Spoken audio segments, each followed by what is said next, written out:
të 7 qershorit të jeni pjesë e një gare. Po, Afrodita, në fakt një momentum ku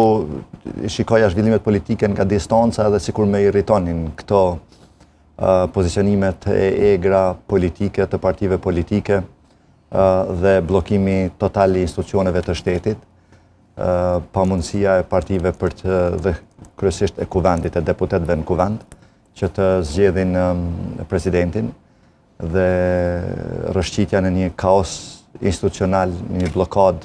totale të përgjithshme të institucioneve tona,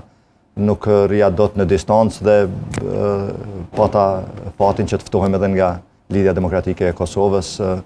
në këtë iniciativën e tyre të përbashkimit dhe ashtu siç është edhe në sloganin që u anonqua sot bashkohu, u bashkova dhe unë me LDK-n në mënyrë që së bashku me ata të rinj të reja, me ata profesionist, akademik dhe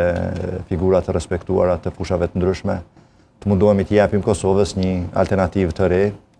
rreth përbashkimit, pra që të bashkojmë forcat edhe njerë me qëllimin më të mirë të mundshëm që të zhbllokojmë këtë blokad institucionale si fillim, të japim vendit një kuvend më aktiv, më funksional, më përmbajtësor, më cilësor, ku debatohet në mënyrë demokratike dhe të zgjedhim institucionet, presidentin, qeverin dhe organet tjera dhe të kontribuojmë në zhvillimin e përgjithshëm të demokracisë në vend. Dhe unë besoj që kam shumë që të ofroj në këtë rrugëtim. Se pikërisht në lidhjen